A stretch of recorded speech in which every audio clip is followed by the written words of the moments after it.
Maraming salamat sa patuloy ninyong suporta. Shoutout din kay Emeline Benoliraw, Gay Sumodyo, Lucky Kids Game Farm, Nelson M. Plio, Val Dayot, at Sikan Engineer, Emmanuel Almarza. Una po sa lahat, para sa mga OFW sa buong mundo, sa mga silent listeners, sa mga laging nagkomento sa ating mga video, sa mga laging sumusuporta, at sa lahat ng mga mahilig sa kwentong kababalaghan, maraming salamat sa inyo. Dahil kung wala kayo, ay wala din kaming mga writers and narrators. Ang akin po lamang ay makapagbigay aliw sa inyo, lalo na sa mga OFW na nangungulila sa pamilya. Maibsan man lamang ang ating mga kalungkutan. Ako po'y humihingi ng pasensya sa inyo na minsan matagal akong maka-upload ng bagong kwento dahil kasalukuyan po akong nasa barko. Katulad po nung mga nakaraang araw ay wala kaming internet. Napakahirap po. Pero hito na naman ako. Kahit papaano ay nakahanap ng paraan para maka-upload ng bagong kwento.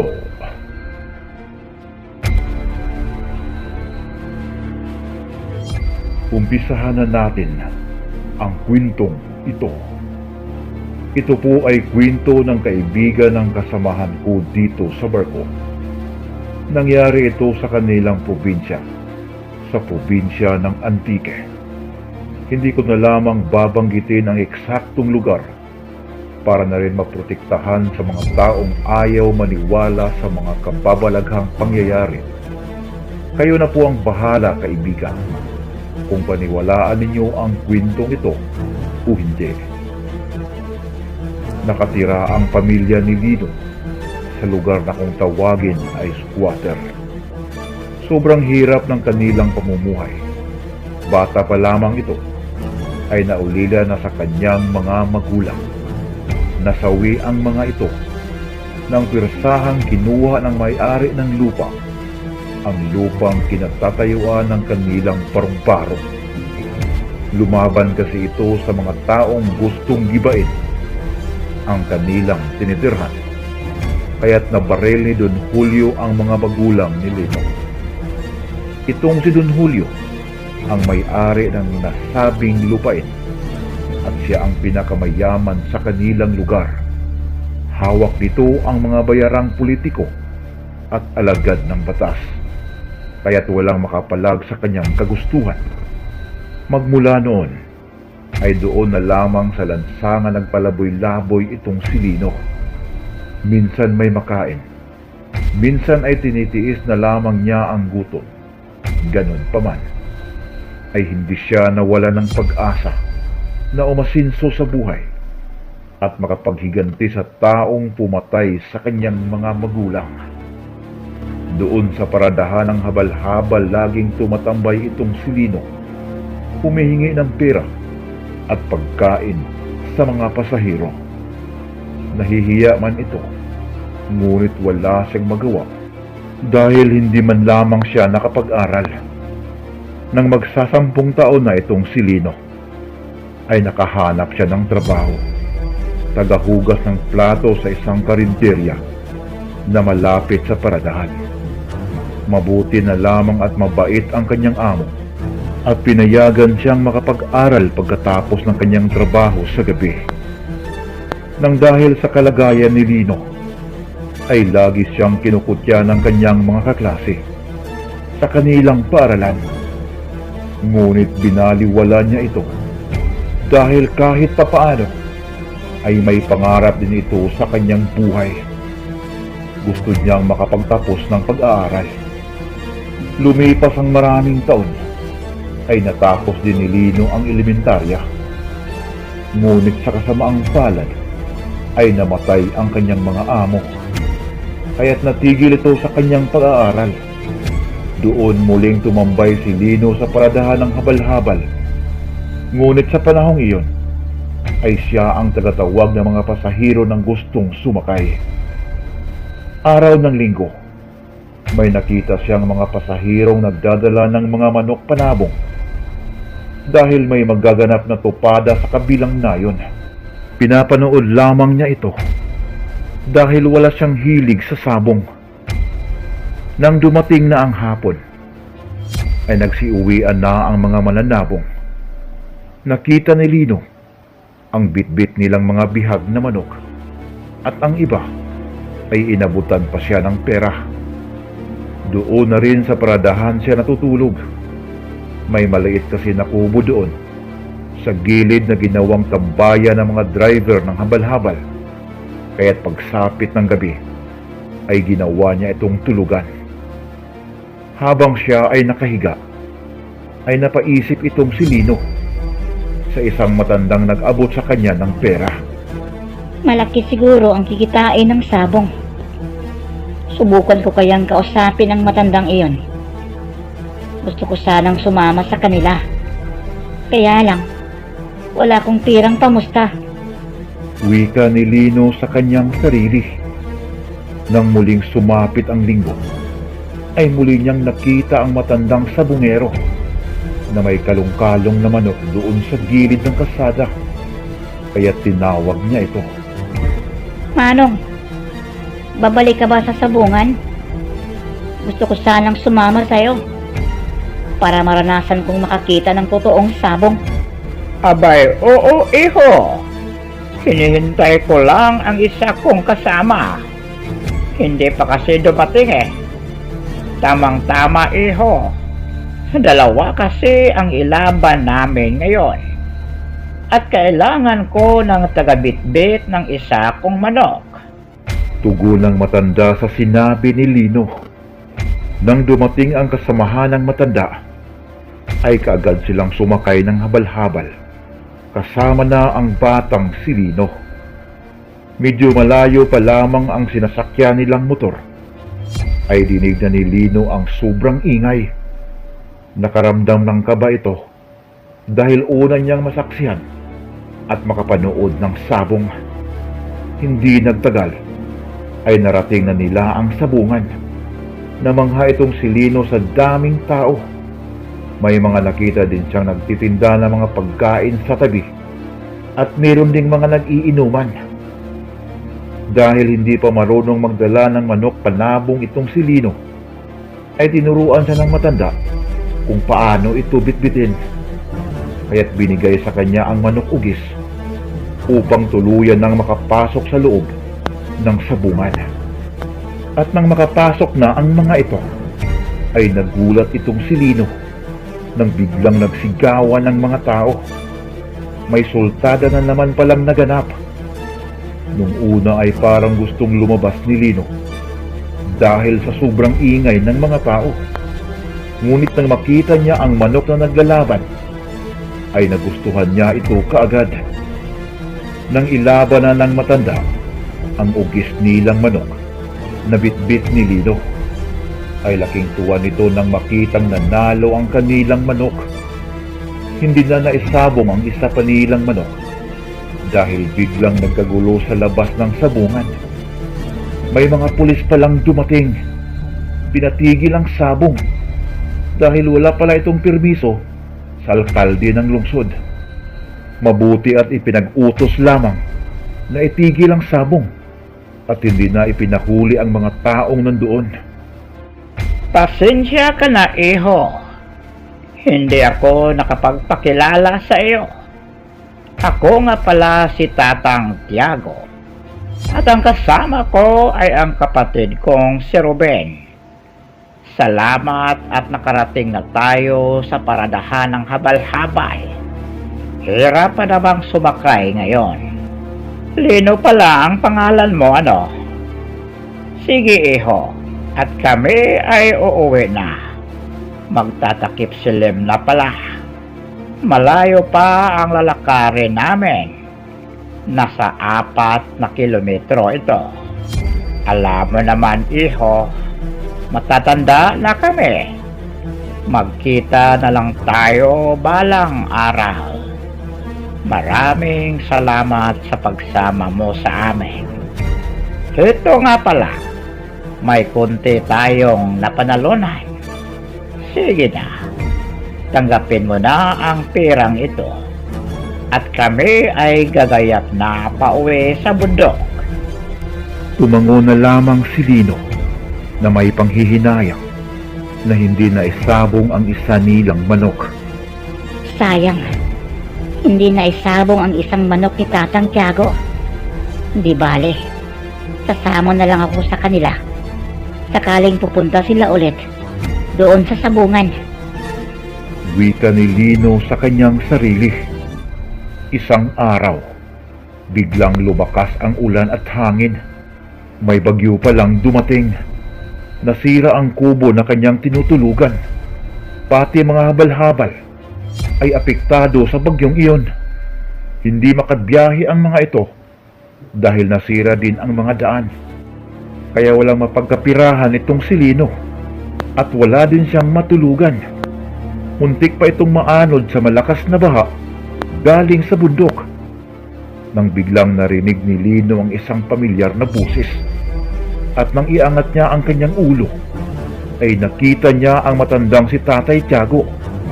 Napasugod ako dito, iho. Dahil nag-alala ako sa kalagayan mo. Mabuti at walang masamang nangyari sa'yo. Sana bukas ang palengke ngayon at bibili tayo ng mga damit mo. Sumama ka na lang sa akin sa bundok. Doon ka na muna titira. Baka mapaano ka pa dito sa patag. Marami pong salamat sa kabaitan mo, Tatang Tiago. Huwag kang mag-alala. Magpakabait po ako. Tugon naman ni Lino sa sinabi ni Tatang Tiago. Nang makabili ng mga ilang gamit sina Lino at Tatang Tiago, ay kaagad na umakyat ng bundok ang dalawa. May mga ilang kabahayan silang nadaanan na nasira din ng bagyo. Napaisip tuloy itong si Lino na baka nasira din ang bahay ni Tatang Tiago. Subalit nang marating nila ang lugar na kinatirikan ng bahay ni Tatang Tiago, ay nagulat itong si Lino na malaki pala at simentado ang bahay ni Tatang Tiago, kaya't hindi ito apektado sa nakaraang bagyo. Halika dito, Elena. Ito nga pala si Lino, ang sinasabi ko sa'yo. Dito na siya titira sa atin. Total tayo na lang dalawa ang naiwan sa bahay na ito. Nag-asawa na ang nag-iisa nating anak na si Pedro. Tiyak na makakatulong sa atin itong si Lino. Isang ngiting may galak ang ganti ni Nanay Elena, ang asawa ni Tatang Tiago, sa mga sinabi nito.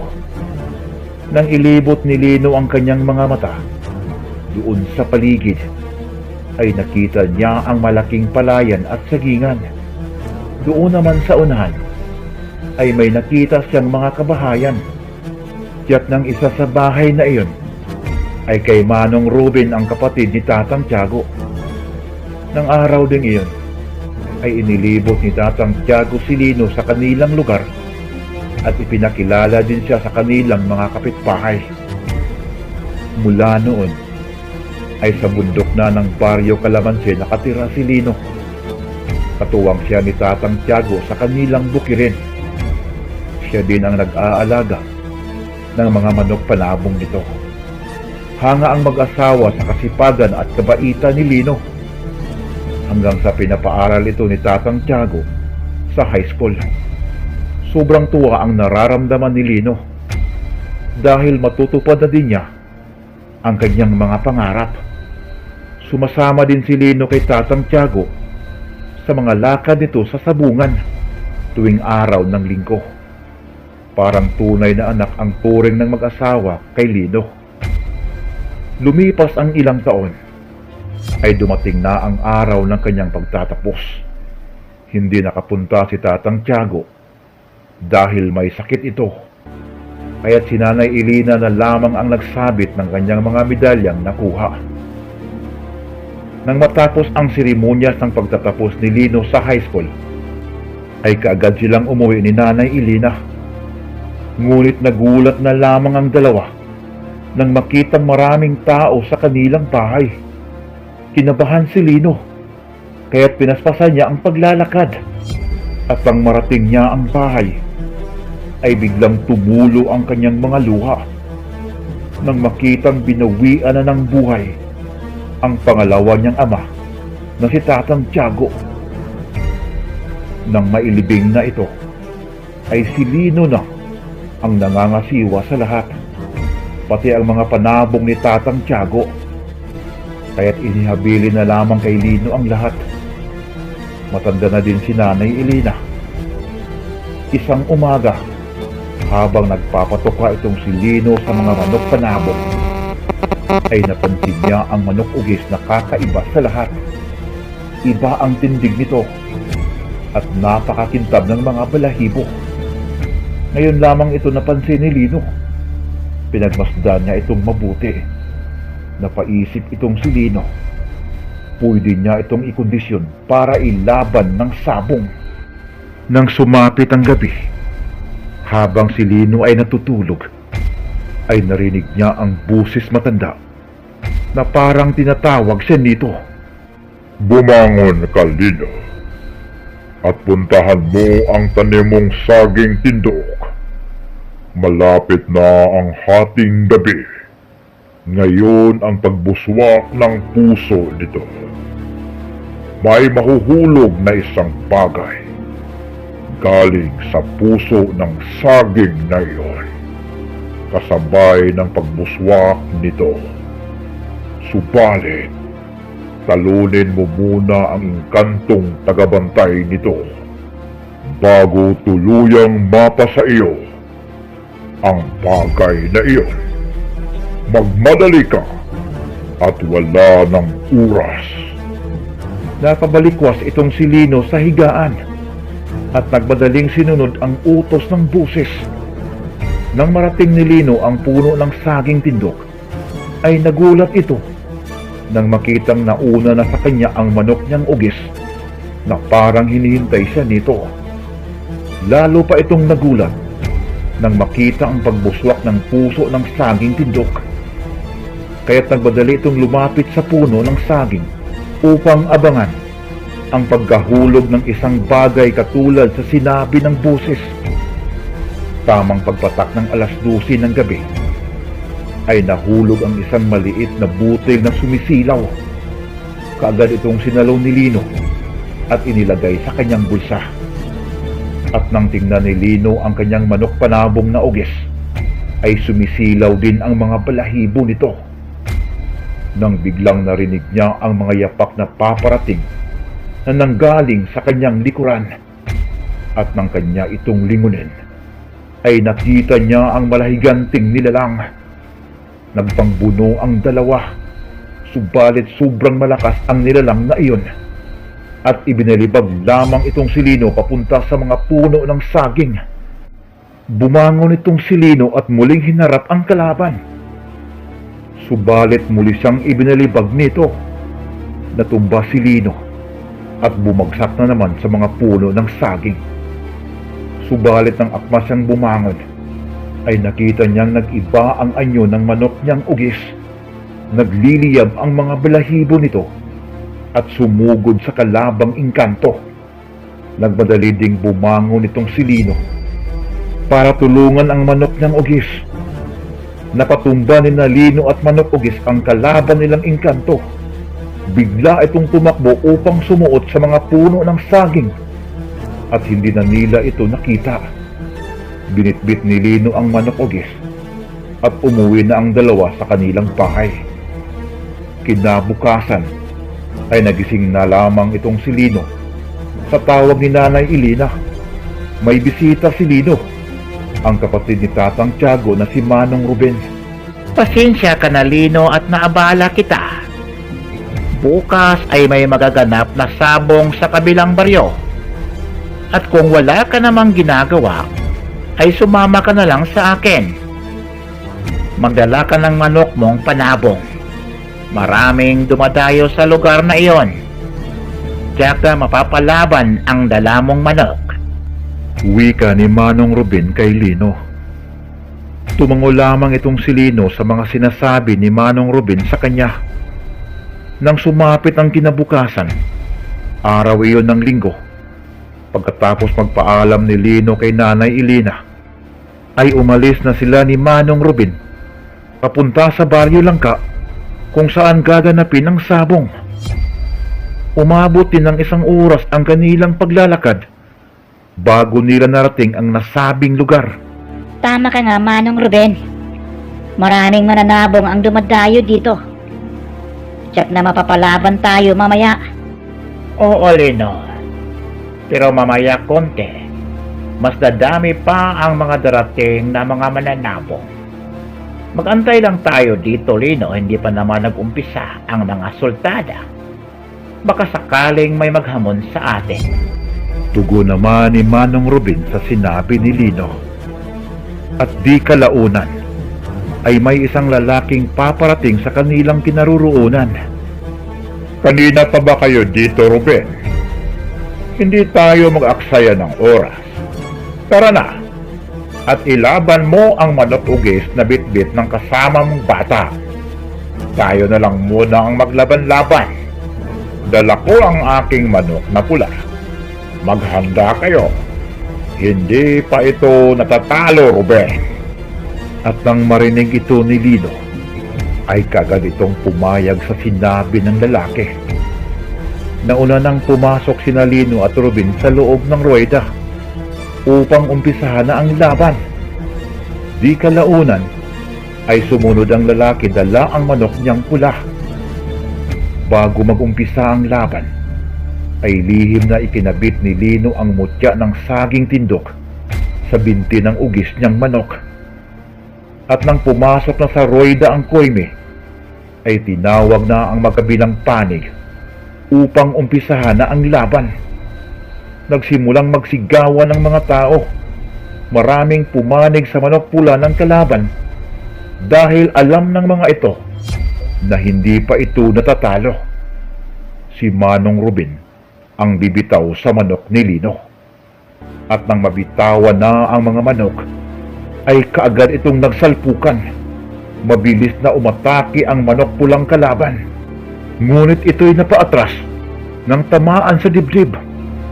Sadsad ang manok pula ng lalaki. Ang manok ugis na naman ni Lino ang gumanti ng atake. Ang maingay na sigawan ng mga tao ay napalitan ng sobrang katahimikan. Pati sina Lino at Ruben ay natahimik. At ang may-ari ng kalabang manok ay parang kandilang nakatayo na lamang na hindi gumagalaw. Hindi makapaniwala ito sa kanyang nasaksihan. Nagulat ang lahat ng mga manunood sa ginawa ng manok ugis ni Lino. Nakita nila ito kung paano napugot ang ulo ng manok pula. Pati ang bituka nito ay nagkalat sa lupa. Simbangis ng tigre ang manok ugis ni Lino na inatake ang kalaban. Panalo ang manok ugis ni Lino sa unang laban nito. Lumabas ng ruweda sina Lino at Ruben na nagtitinginan ang mga tao sa kanila. Hindi pa rin makapaniwala sa kanilang nakita. Habang papauwi ang dalawa, ay nagsalita itong si Manong Ruben. Anong klase ang manok mo, Lino? Hindi ito pangkaraniwan. Parang sinapian ng dyablo sa sobrang bangis. Ni hindi man lamang nakapurma ang kalaban. Tiyak na matatakot na ang mga sabongirong kalabanin ang manok mo sa lugar na ito. Ngumiti lamang ng bahagya itong si Lino nang marinig ang mga sinabi ni Manong Ruben. Dahil alam ni Lino ang dahilan kung bakit naging mabangis ang kanyang manok ugis. Kinabukasan ay naging usap-usapan sa kanilang lugar at sa mga karatig baryo ang kababalaghang pangyayari sa sabungan ng Baryo Langka. Mag-uumpisa na ang aking paglalakbay sa mga sabungan ng buong kanayunan upang ako'y makalikom ng sapat na pera para ituloy ko ang aking pag-aaral sa kolehiyo. Maraming salamat sa mga kumupkop sa akin. Kina Tatang Tiago at Nanay Elena. Dito na po nagtatapos ang unang kabanata ng ating kwento. Mga kaibigan, mag-uumpisa na ang paglalakbay ni Lino sa mga sabungan. Tiyak na mapapasabak ito sa mga antingero at may mga mutya na kalaban. Marami pong salamat sa inyong pakikinig sa ating kwento. Tunghayan ang ikalawang kabanata ng kwentong ito. Nagigintanyag ang manok-ugis ni Lino sa kanilang lugar. Kaya't nung muling sumama ito kay Manong Ruben sa mga karatig baryo, ay hindi na ito pinansin ng mga sabungero. Lahat ay walang gustong kalabanin ang kanyang manok. Bahagyang nalungkot ang dalawa dahil pati ang dalang manok ni Manong Ruben ay hindi tinapatan ng mga mananabong. Isang gabi, habang nakahiga itong si Lino sa kanyang duyan na ipinwesto sa ilalim ng puno ng mangga, ay mariin itong tiningnan ang buwan. Naisip niya ang kanyang mga magulang. Gumuhit sa kanyang isipan ang mga masayang alaala kasama ang mga ito. Nang biglang sumagi sa kanyang utak ang ginawang pagpaslang ni Don Julio sa kanyang mga magulang. Hindi na malaya ni Lino ang pagpatak ng kanyang mga luha na mutawi sa kanyang isipan at damdamin ang salitang paghihiganti. Naging ulila at palaboy ito sa daan dahil sa ginawa ni Don Julio. Mabuti na lamang at may mga taong kumupkop sa kanya sa katauhan ni Tatang Tiago at Nanay Elena. Nang biglang natigil ang kanyang pag-iisip, nang mapansin ito sa unahan ang hugis taong paparating. Akala ni Lino ay nag-iisa lamang ang taong ito. Subalit nang matamaan sa liwanag ng buwan, ay nagulat siya nang makitang apat pala ang mga taong ito. Kaya't ikinubli ni Lino ang kanyang sarili sa likod ng puno ng mangga. Kinutuban ito ng masama, lalo na nang makita niyang sa kulungan ng kanyang manok-ugis ang pumberya ng mga taong iyon. Nang biglang nagliwanag ang kanyang kanang bulsa, kung saan nakalagay ang mutya ng saging tindok. Dahan-dahang lumapit itong si Lino sa kinaruruunan ng mga taong iyon. Kung ang gusto ninyo ay makuha ang manok kong ugis, ay nagkakamali kayo. Harapin ninyo ako. Nang biglang bumunot ng baril ang isa at ipinutok ito sa dibdib ni Lino. Subalit nagulat ang lahat nang umusok lamang ang damit nito at hindi tinabla ng bala. Simbilis ng kidlat na hinawakan ni Lino ang isa at ibinalibag sa mga puno ng saging. Bigla namang nagsitakbuhan ang mga kasamahan nito. Subalit na mukhaan ni Lino ang isa sa kanila. Ito ang may-ari ng manok na nakalaban nila sa Baryo Langka. Napailing na lamang itong si Lino at pinatakbo ang isa na kanyang binalibag sa sagingan. Nang mapag-isa na itong si Lino, ay bahagya itong napaisip. Hindi ako pwedeng mamalagi dito. Hindi ligtas ang manok kong si Ugis. Pansamantala kong lisanin ang lugar na ito. Bukas ay magpaalam ako kay Nanay Elena. Kinabukasan ay nagulat na lamang itong si Nanay Elena nang magpaalam sa kanya itong si Lino upang lisanin niya ang kanilang lugar. Masakit man sa kalooban ni Lino ang kanyang ginawa, subalit para sa kanya ay ito ang tama upang maprotektahan ang kanyang manok-ugis sa mga taong may masamang balak nito.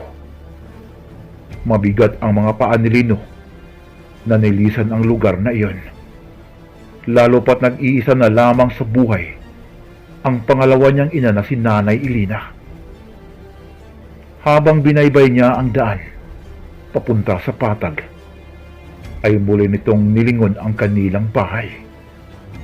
Tumulo ang kanyang mga luha nang makita niyang kumaway sa kanya si Nanay Elena.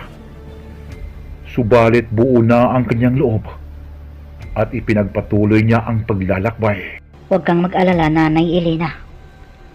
Babalikan kita dito kapag natapos ko na ang aking misyon. Nang marating na ni Lino ang patag, ay nakita niya ang malaking pagbabago ng kanilang lugar. Wala na ang paradahan ng habal-habal at ang lugar kung saan nakatayo ang kanilang barong-barong ay may nakatayo ng malaking tindahan.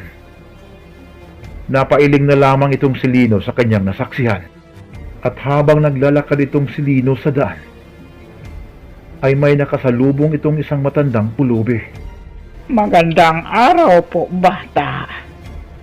Pwede bang makahingi ng konting pagkain? Buong araw na walang laman ang aking tiyan. Hindi na sumagot itong si Lino. Bagkus dinala niya ang matanda sa isang maliit na karinderya na nasa tabi lamang ng daan. Laking tuwa naman ang matanda sa ginawa ni Lino. At habang kumakain ang dalawa, ay tinanong ni Lino ang pangalan ng matanda. Hindi mo na sa ngayon, iho. Pasensya ka na at naabala kita. Marami nga palang salamat sa biyayang natanggap ko sa araw na ito. Malalaman mo rin ang pangalan ko. Pagpalain ka ng may kapal. Nang matapos ng kumain ang dalawa, ay nilisan ni Lino ang lugar na iyon. Iniwanan na lamang niya ang matanda ng kunting pera. Dinaglaon ay dumating na ang takip silim. Kaya't doon si Lino nagpalipas ng gabi sa may ilalim ng puno ng malaking akasya. Dito na muna ako pansamantala. Bukas na lang ako maghahanap ng matitirhan. Wika ni Lino sa kanyang sarili. Kinabukasan ay nilisan ni Lino ang lugar na iyon. At habang ito'y naglalakad, ay may nakita siyang mga tao na may daladalang mga manok panabong. Gumuhit sa kanyang mukha ang malaking tuwa. Kaya't palihim niyang sinusundan ang mga taong iyon hanggang sa bumungad sa kanya ang isang sabungan. Nakalimutan niyang linggo pala ang araw na iyon. Kaya't pumasok itong si Lino sa loob ng sabungan. Nagbabasakaling matatapatan ang kanyang manok ugis. Hindi pa man ito nakaupo, ay kaagad na may lumapit sa kanyang isang matabang lalaki at hinamon ang kanyang manok ugis. Nang matapos ang unang sultada, ay sila na ang kasunod. Muntikan pang hindi matuloy ang laban dahil kulang ang pira ni Lino. Buti na lamang at may isang matandang nakaupo sa malayo ang sumigaw na siya na ang bahala sa kulang. Kaya tinawag na ang magkatunggali sa loob ng Rueda upang umpisahan na ang laban. Bago binitawan ni Lino, ay palihim na ikinabit nito ang mutya ng saging tindok sa kanang binti ng kanyang manok ugis at may ibinulong ito. Nang mabitawan na ang mga manok, ay kaagad itong nagsalpukan. Unang nakatama ang manok ugis ni Lino. Umagos ang dugo ng kalabang talisayon. Subalit gumanti naman ang atake ang kalabang manok. Mabuti at naiwasan ng manok ugis ni Lino ang ataking iyon. Subalit muli na namang umatake ang kalaban at tinamaan sa dibdib ang manok ugis. Paika-ikang naglalakad ito papunta sa kalaban. Subalit muli na namang umatake ang kalabang talisayon at tinamaan na naman ito sa kaliwang binti. Nagsigawan ang mga tao nang hindi na makabangon ang manok ni Lino. Subalit itong si Lino ay tahimik lamang itong pinapanood ang kanyang manok. Di kalaunan, ang sobrang ingay ng mga tao ay napalitan ng nakakabinging katahimikan. Nakita nilang dahan-dahang bumangon ang manok ugis at bahagyang tumingin ito kay Lino. Halos hindi na ito makagalaw.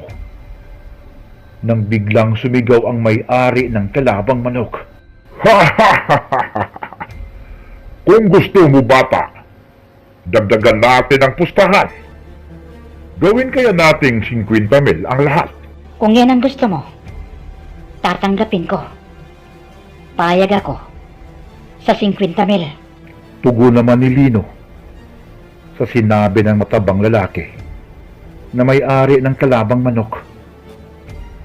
Muling lumingon kay Lino ang ugis niyang manok nang marinig ang mga sinabi nito.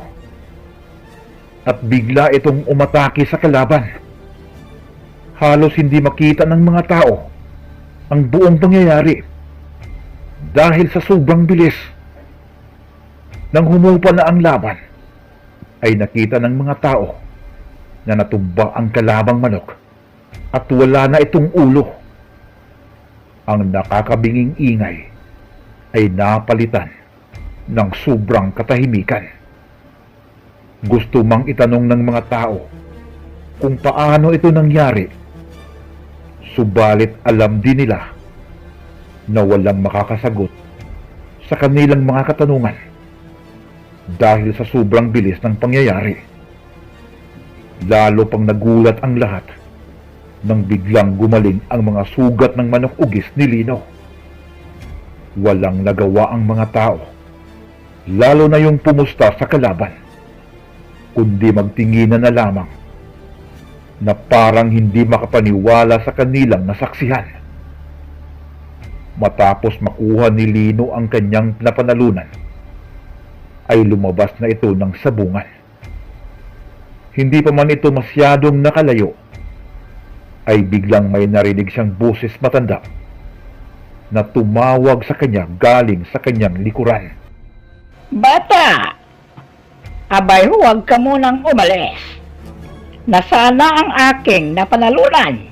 Biglang napalingon itong si Lino at doon niya napagtanto na ito pala ang matandang pumusta sa kanyang manok. Napatawa na lamang ito habang hinihintang makalapit ang matanda sa kanya. Subalit ng mga 1 metro na lamang ang layo nito sa kanya, ay bigla siyang nagulat nang mamukhaan niya ang matanda. Tika lang, Tatang. Hindi ba ikaw ang matandang pulubi na nanghingi sa akin kahapon ng pagkain? Ang dami mo palang pera. Mas ikaw ang nanloko sa iyong kalaban. Pag nagkataong natalo ang manok mo, patay kang bata ka. Dahil alam kong wala ka ng pera. Kaya nga dinagdagan ko ang pusta para matuloy ang laban. Kung ganon, parehong naman tayong manduloko. Mabuti pa'y sumama ka sa akin upang libutin natin ang lahat ng mga sabungan dito sa Antique. Aba, yan ang gusto ko. Sige, sasama ako sa'yo. Ngunit doon na muna tayo sa aking bahay magpalipas ng gabi. Ha? May bahay ka naman pala. Bakit ka ba nagpanggap na pulubi, tanda? Mahabang kwento, Eho. Teka lang muna. Diba gusto mong malaman ang aking pangalan? Ako nga pala si Inteng. Huwag ka na lamang magpakilala sa akin, Lino. Dahil matagal ko nang alam ang pangalan mo. Bukas pupunta tayo sa baryo Buhawe Nagtaka man itong si Lino. Subalit hindi na lamang ito nagsalita. Bagamat ito'y natuwa dahil may kasama na siya sa kanyang paglalakbay. Kinabukasan ay maagang umalis ang dalawa papunta sa lugar ng Baryo Buhawe. Dahil sabi ni Tatang Inting, may kapistahan sa lugar na iyon at tiyak na may tupadang magaganap. Malayo pa lamang ang mga ito ay amoy na ni Tatang Inting ang mga nilulutong pagkain ng mga tao roon. Di kalaunan ay narating na nila ang mismong Baryo Buhawe. Itong Baryo Buhawe ay isang lugar na nasa paanan ng bundok. May mga nakapagsabi na ang lugar na ito ay pinagkukutaan ng mga rebelde. May kabamang nararamdaman itong si Lino. Subalit galak itong sumali sa sabong. Binaliwala ang mga sabi-sabi na kanyang naririnig. Tamang pagsapit ng 3:00 ng hapon ay nagsimula ng dumami ang mga tao sa may maliit na sabungan na malapit lamang sa kanilang pinagpapahingaan. Dahil nakatulog itong si Tatang Inting, ay huli na sila nang makalapit sa may sabungan. May nauna ng sultada. Ngunit hindi pa man natapos ang sultadang iyon, ay may lumapit kay Lino. Isang lalaking may daladalang manok tubaon. Mukhang maganda ang dala mong manok, bata. Magandang pantapat sa aking manok. Wala pa namang kasunod sa sultadang iyan. Mas maganda kung tayo na muna ang maglaban pagkatapos ng sultadang iyan. Si Tatang Inting na ang sumagot sa sinabi ng lalaki. Abay, oo, Dodong. Yan ang ipinunta namin dito. Sige, magkano ba ang pera mong dala? Tapatan na lang namin ito. 20,000 lang naman ang dala ko. Kaya nyo bang tapatan ito? Maghanda na kayo. Malapit nang matapos ang unang sultada. Tugo naman ng lalaki kay Tatang Inting. Tumango na lamang itong si Tatang Inting na parang natatawa pa. Dahil para sa kanya, madali ang laban na ito.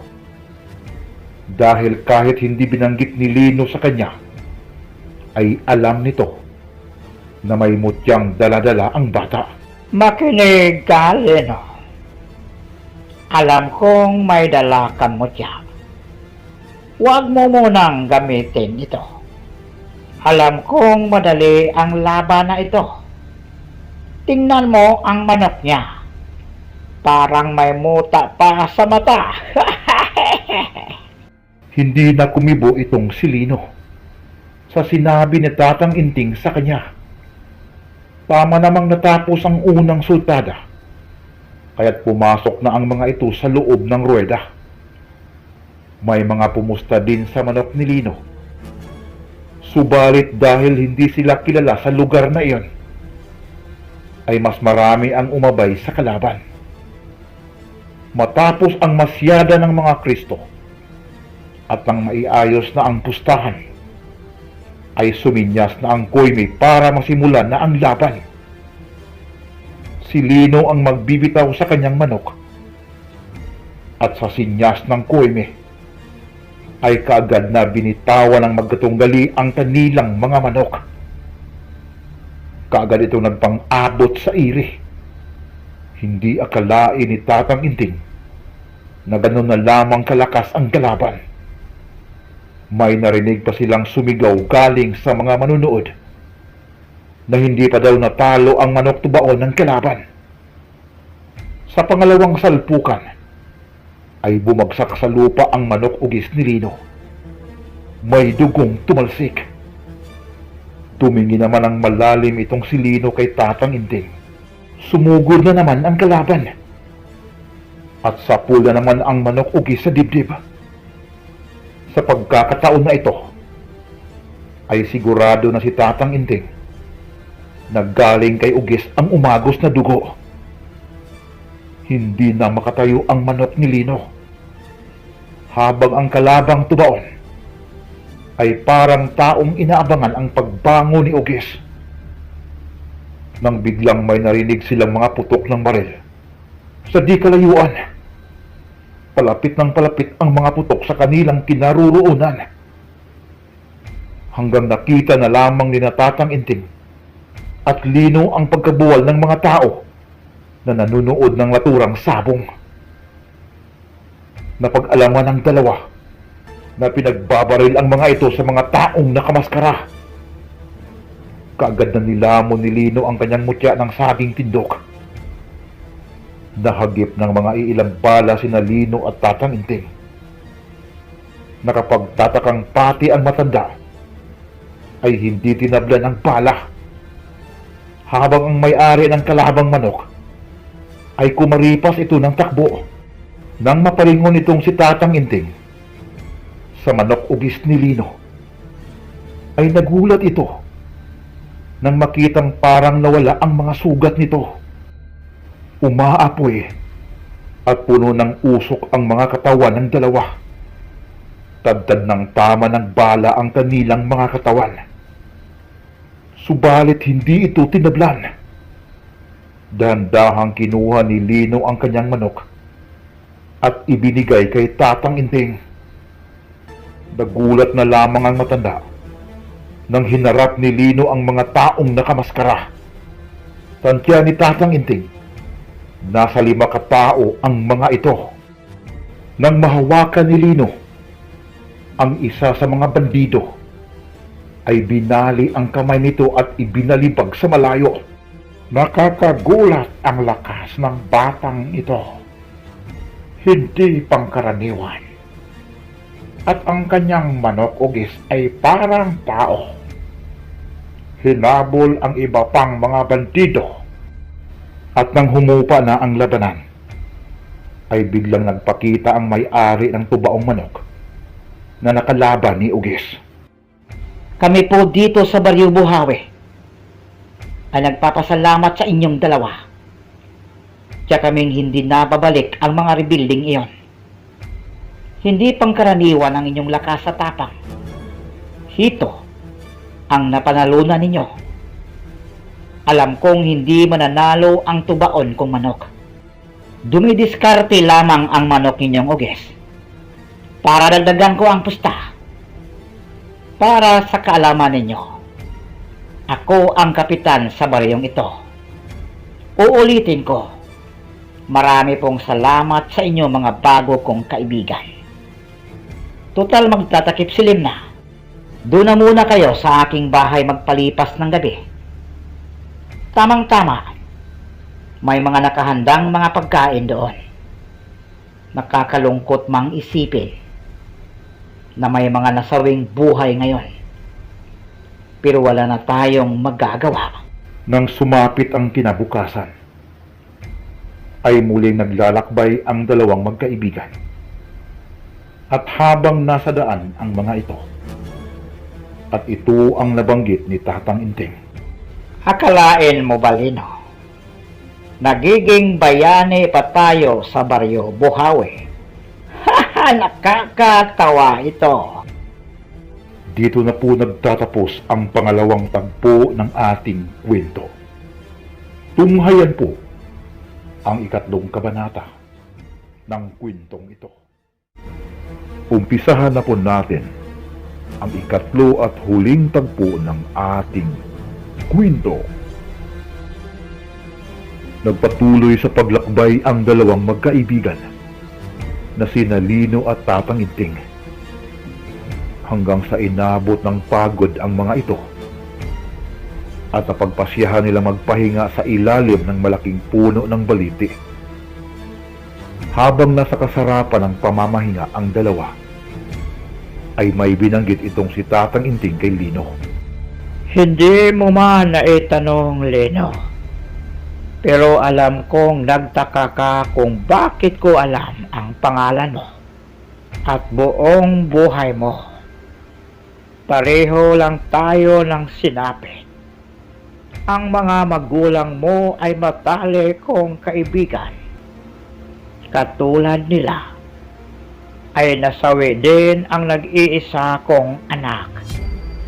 Dahil sa kagagawa ng gahamang si Don Julio. Ang totoo nito ay hindi siya ang may-ari ng lupain na kinatitirika ng ating mga barong-barong, kundi inagaw niya ito upang magpatayo ng malaking tindahan.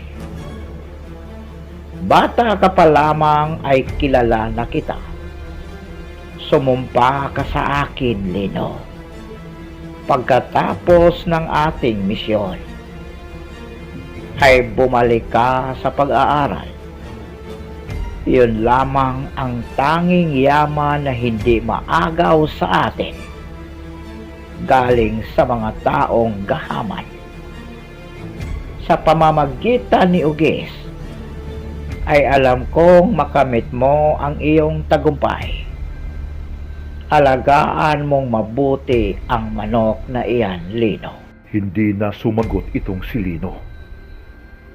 Subalit dama ni Tatang Inting ang kalungkutan na namutawi sa mga mata ng bata.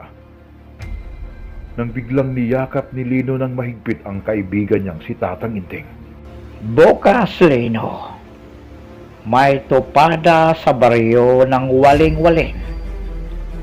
Napabalitang maraming mga sabungerong dumadayo sa lugar na iyon. Subalit ang posible nating mga makakalabay ay hindi basta-basta. Naglipa na sa lugar na iyon ang mga sabungerong antingiro. Salamat sa mga payo mo sa akin, Tatang Inting. Ngunit may tanong ako sa'yo. Nakita ko nang tamaan ka ng bala at hindi ka rin tinablan. Ano ang dala-dala mong mutya? Nagtaka lang ako, Tatang Inting. Hinahanap kasi ako ng mga tauhan ni Don Julio. Kaya tumakbo ako sa kabundukan ng Kantiwan. Doon ko nakuha ang aking berton. Isa akong albularyo, Lino. May kakayahan akong hindi tablan ng anumang sandata.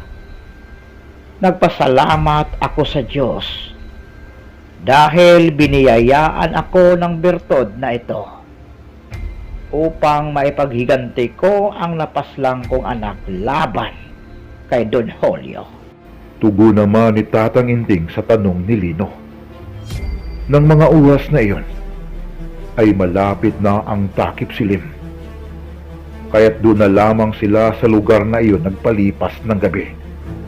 Kinaumagahan ay nagpatuloy sa paglakbay ang dalawa papunta sa baryo Waling-Waling. Dumaan ang mga ito sa matalahib at mabatong daan bago nila narating ang nasabing lugar. Malapit na ang tanghali ng mga oras na iyon, kaya't nakaramdam sila ng sobrang gutom, dala na rin sa sobrang kapaguran. Dahil malayo-layo ang kanilang nilakbay. Mabuti na lamang at nakakita ang dalawa ng karinderyang maliit na nasa gilid lamang ng daan. May mga mangilan-ngilang taong may dalang mga manok panabong na nagsipuntahan sa sabungan. Hindi ito malayo sa kanilang kinaroroonan. Kumain muna tayo, Lino, at kumakalam na ang aking tiyan. Pasasaan ba't makapasok din tayo sa sabungan na iyan mamaya? Total, hindi pa naman nagsimula ang mga sultada. Wika ni Tatang Inting kay Lino. Tumango lamang itong si Lino at tinungo na ng dalawa ang karinderya. Habang kumakain ang dalawa, ay may napansin itong si Lino. Isang taong patingin-tingin sa kanila. Doon sa kabilang misa, may dala itong malaking bayong na inilagay sa ilalim ng misa. na sa tingin niya ay isa itong manok panabong. Maya-maya pa ay bigla itong lumapit sa kanila at nagsalita. Pasensya sa abala, mga kaibigan. Nais ko lang magpakilala sa inyo. Isa akong sabungero. Tawagin niyo lamang akong Nestor. Nakita kong may manok kayong panabong na ugis. Kung mamarapati ninyo ay tayo na lamang ang maglaban-laban mamaya. Andayin ko lang na dumating ang aking amo. Maghandar kayo ng medyo malaking pira. Dahil kilala ang taong may-ari ng dala kong manok. Abay, kung yan ang gusto ninyo, sige, payag kami. Patapusin mo muna kaming kumain, kaibigan. Tapatan nyo lang ang aming pera. Dahil hindi kami mayaman, sakto lang ang dala naming pira. Tugon ni Tatang Inting sa lalaki.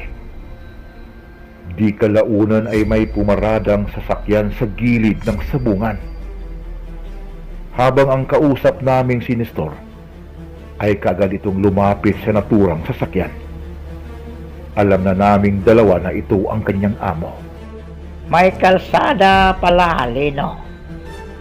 Bakit pa tayo dumaan sa mga talahibay? Wika ni Tatang Inting kay Lino. Subalit hindi na nakasagot itong si Lino nang makita ang taong bumaba galing sa sasakyang kararating lamang. Biglang nagdilim ang kanyang paningin. Gustong sugurin ang taong iyon. Dama ni Tatang Inting ang sobrang galit sa mukha ni Lino. Mabuti na lamang at kanya itong nahawakan. At nang ibaling ang tingin ni Tatang Inting sa taong iyon, ay nagulat ito nang kanyang makilala. Ang taong iyon ay walang iba kundi ang kanilang kinamumuhian na si Don Julio. Kumalma ka, Lino. Hindi ito ang tamang panahon. Magantay tayo ng tamang oras. Gamitin natin ang ating utak. Pabayaan mong ako ang dumiskarte sa pagkakataon na ito. Ipaubaya mo ito sa akin. Delikado, Lino. Maraming mga matang nakatingin sa atin. Hayaan pa ba nating makalayo ang taong iyan bago natin gawin ang ating misyon? Ang tagal nating hinanap ang satanas na iyan. Ngayon na nakita na natin, ay palalampasin pa ba natin ito? Tugon ni Lino kay Tatang Inting na puno ng galit. May tamang paraan, Lino. Kailangan nating gamitin ang ating mga utak sa pagkakataon na ito. Ikalma mo ang iyong sarili, Lino. Sige na. Papasok na tayo sa loob ng sabungan at malamang nag-antay na sa atin si Nestor. Tamang pagpasok nila sa loob ng sabungan ay nakaabang sa kanila itong si Nestor. Dumating na ang aking amo. Tayo ang unang sultada. Maghanda na kayo at umpisahan na natin ang laban. Wika ng lalaki kina Lino at Tatang Inting nang biglang may nagsalita sa loob ng ruweda. Magandang hapon sa inyong lahat. Ako si Don Julio at ako ang may-ari ng sabungang ito. May batas akong ipinatutupad dito. Ang lahat ng matatalong manok ay mapunta sa may-ari ng nanalo. Umpisahan na natin ang laban. Matalim na tiningnan ng dalawa itong si Don Julio habang ito'y nagsasalita sa loob ng ruweda. Subalit pinigilan na lamang nila ang kanilang mga sarili. Nang bigla silang tinawag ni Nestor, ang katiwala ni Don Julio, upang pumasok sa loob ng ruweda. Kaagad na pumasok ang dalawa habang kalungkalong ni Lino ang manok niyang ugis. Ikaw na ang bahala, Ugis. Alam mo na ang iyong gagawin. Matapos malagyan ng tari ang pulang manok ni Don Julio, ay napansin ni Lino na may isang bagay na ikinabit si Nestor sa binti nito. May mutya din ang aming kalaban. Hindi ito madali. Ngunit may tiwala ako sa iyo, Ugis. Wika ni Lino sa kanyang sarili. Halagang 100,000 piso ang pustahan. Tamang-tama din ito sa dalang pira ni Tatang Inting at Lino. Walang ni isa man sa mga manunood ang pumusta sa kanilang manok. Lahat ay panig sa manok ni Don Julio. Nang biglang tumunog ang pito, hudyat ito upang umpisahan na ang laban. Dahan-dahang pumagitna ang magkabilang panig. Si Tatang Inting na ang bibitaw sa kanilang manok. Bahagyang umatras itong si Tatang Inting upang makakuha ng buwelo itong si Ugis. Nang mabitawan na ang kanilang mga manok, ay kaagad itong nagsalpukan. Unang nakatama itong si Ugis, subalit hindi ito ininda ng pulang manok ni Don Julio. Bagkus ay gumanti ito ng atake kay Ugis. Madali naman itong naiwasan ng huli. Ngunit sa ikalawang pag-atake ng kalaban, ay muntik matamaan ang kanyang ulo. Napasigaw itong si Tatang Inting dahil sa gulat. Habang itong si Lino ay kay Don Julio nakapako ang kanyang paningin. Nabaling lamang ang kanyang paningin sa naglalabang manok. Nang biglang natigil ang sigawan ng mga tao, tumba ang kalaban ni Ugis at hindi na ito makatayo. Hindi makapaniwala ang mga manunood dahil ang manok na iyon ay hindi pa natatalo. Subalit tinalo ito ni Ugis na walang kagalos-galos. Biglang nagalit itong si Don Julio at lumapit ito kina Tatang Inting at Lino. Gusto kong maglaban tayong muli. At sa pagkakataon na ito, ay dagdagan natin ang pustahan.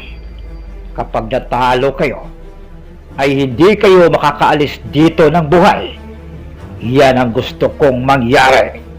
Kumalma ka, Don Julio. Katatapos lang ng laban ni Ugis. Akala ko ba magaling ang manok mo? Pero sige, pagbigyan ka namin. Pero kung ikaw ay may kondisyon, meron din kami. Kapag ikaw naman ang natalo, ay ibalik mo sa mga tao ang kinamkamong lupain. Kung kami naman ay matalo, ay sayo na ang aming mga buhay. Yun lang pala ang kondisyon mo, tanda. Total, kampante akong hindi mananalo sa susunod na laban ang inyong manok. Usapang lalaki, makakaasa kayong sundin ko ang mga kondisyon na ating napag-usapan. Sige na, umpisahan na natin ang laban. Napabuntong hininga na lamang itong si Tatang Inting sa mga pangyayari. Subalit kailangan niyang sundin ang kanyang mga plano. Bumalik sa loob ng Rueda ang dalawa. Inilabas naman ni Don Julio ang kanyang manok. Hindi makapaniwala si Tatang Inting sa sobrang laki nito. Isang manok talisayo ng makakalaban ni Ugis. Para itong agila kung makaasta. Habang ang mga taong manonood ay hindi makamayaw sa pagsigaw para suportahan ang manok ni Don Julio. Si Lino mismo ang bibitaw sa kanyang manok, habang ito namang si Don Julio ang bibitaw sa kanyang manok. Tinawag na ang dalawang magkatunggali sa gitna ng Rueda. Dahan-dahang pumagitna itong si Lino. Dinig nito ang pangangantyaw ng mga manonood. Nagkibit balikat na lamang ito, basta ang kanyang nasa isip ay makapaghiganti kay Don Julio. Nang tumunog na ang pito, ay kaagad na binitawan ni Lino at Don Julio ang kanilang mga manok. Kaagad ito nagpang-abot sa iri. Parehong tinamaan ang dalawang manok. Subalit mas malubha ang tama ni Ugis. Hindi ito halos makabangon. Tuwang-tuwa naman itong si Don Julio. Sobrang ingay na ng mga manonood. Halos hindi magkarinigan sa loob ng sabungan. Subalit biglang natigil ang kanilang sigawan nang makatayo itong si Ugis. at paika-ikang umatake sa kalaban. Isa na namang atake ang kanyang natanggap mula sa talisayon niyang kalaban. Tumba na naman si Ugis sa sahig. Nagsimula na namang magsigawan ang mga tao. Habang sina Lino at Tatang Inting kalmado lamang na pinapanood ang kanilang manok. Umagos ang maraming dugo ni Ugis. Doon na kinabahan itong si Lino. Dahil buhay nila ang kapalit sakaling matalo ang kanilang manok. Ito namang si Don Julio ay patawa-tawa lamang doon sa gilid. At bigla itong lumapit kay Tatang Inting. Ipusta ko ang lahat ng aking yaman. Dahil alam ko na hindi mananalo ang inyong manok. Subalit habang nagsasalita ito, ay biglang natahimik ang lahat. Halos walang nakapagsalita sa mga manonood. Dahan-dahang nilingon ni Don Julio ang naglalabang mga manok. Bigla itong nagulat nang makitang natumba ang kanyang manok na talisayon at hindi na ito gumagalaw. Nagkatinginan ang mga manonood. Tanging sila lamang ang saksi sa mga pangyayari. Dahil ni sina Lino at Tatang Inting ay hindi nakita ang buong pangyayari. Paano ito, Don Julio? Patay na ang inyong manok. Mukhang mapapasa amin na ang inyong lahat ng kayamanan.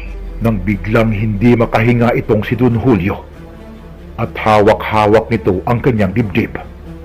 Natumba ito sa lupa at kaagad binawian ng buhay. Napag-alaman ni Tatang Inting na may sakit pala ito sa puso. Nanalo ang kanilang manok na si Ugis. At natapos din ang buhay ng kinasusuklaman nilang si Don Julio. Nakuha ni Lino ang malaking halaga ng pera na kanilang napanalunan.